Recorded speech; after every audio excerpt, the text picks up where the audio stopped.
मेरी आंखों के सामने ठीक हो गया। ये यीशु कौन है?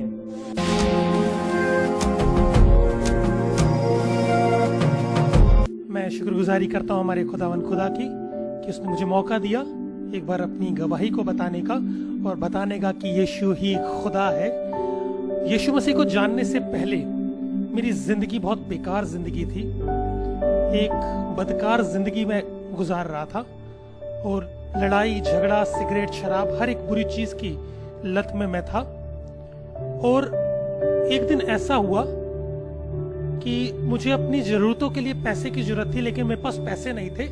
मेरे पास एक गिटार था और मैंने सोचा कि मैं अपने गिटार को बेच दूंगा और उसके बाद जो भी पैसा आएगा अपने गिटार को बेचने के बाद अपनी सारी जरूरतों को मैं पूरा करूंगा।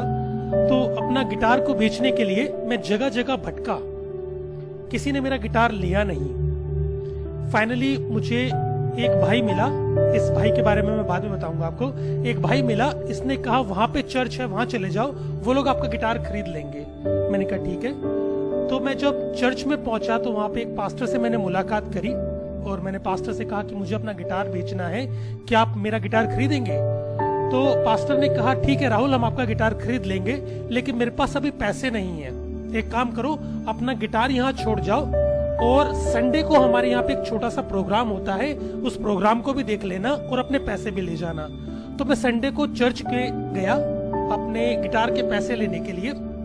तो वहां पे चर्च सर्विस लगी हुई थी और उस चर्च सर्विस के दौरान एक लड़का वहां पर आया अपने परिवार के साथ और उस लड़के की मम्मी ने बोला हम जगह जगह गए, मंदिर गए, मस्जिद गए, गुरुद्वारे गए, लेकिन मेरे बेटे का कुछ हुआ नहीं, क्योंकि उस लड़के के अंदर एक दुष्टात्मा थी, एक बदरू थी, ऐसा उसकी मम्मी ने बताया।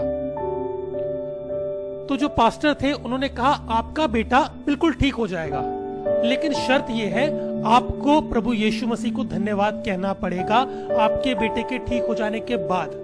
मैं वही पीछे खड़ा हुआ था और मैं कहता सब बकवास की बात है, कुछ नहीं होता, सब ड्रामेबाजी है, अभी थोड़ी देर में बोल देंगे जादू टोना चला नहीं, आप बाद में आ जाना। तो पास्टर ने बाइबल खोली और बाइबल में से एक आयत निकाली और उसमें से निकाल के पढ़ा। मैं आपके सामने पढ़ना चाहूंगा। उसमें कुछ इस तरह से लिखा है, पहला कुरिन्थियों 3:16 में, क्या तुम नहीं जानते कि तुम खुदा का मकदस हो और खुदा का पाक रूह तुम में बसता है, और जो कोई खुदा के मकदस को तबाह करेगा खुदा का पाक रूह उसे तबाह करेगा, क्योंकि खुदा का मकदस पाक है और वह तुम हो।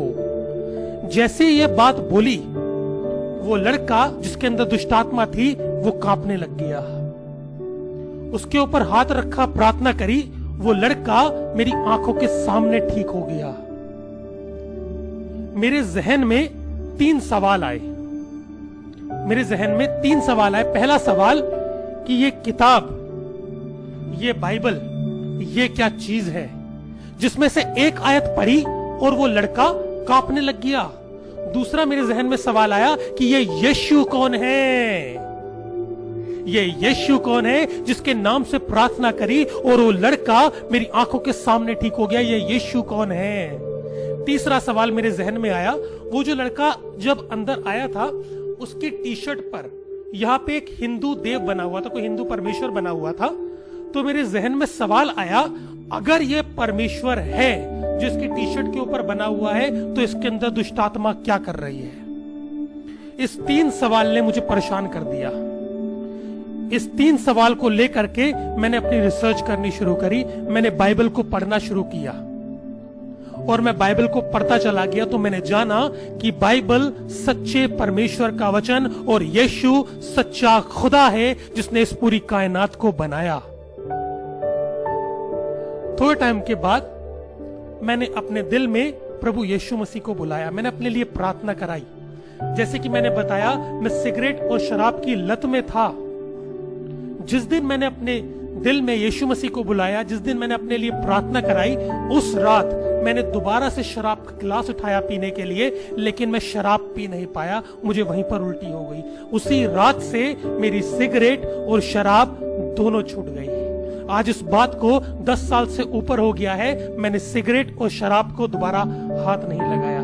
मैंने कहा था कि मैं उस लड़के के बारे में बाद में बताऊंगा, जिस लड़के ने मुझे चर्च का रास्ता दिखाया, जिसने मुझे कहा कि वहां चले जाओ, आपका गिटार बिक जाएगा, वो लड़का एक मुसलमान था। जिस लड़के ने मुझे चर्च का रास्ता दिखाया वो लड़का एक मुसलमान था। और उसके बाद परमेश्वर ने मुझसे बातचीत करी सपने के जरिए और बहुत से अलग अलग चिन्हों के जरिए कि मैंने तुझे कौम के लिए चुना है कि तू जा करके उनको सुसमाचार सुनाए, उनको बशारत इंजील करे।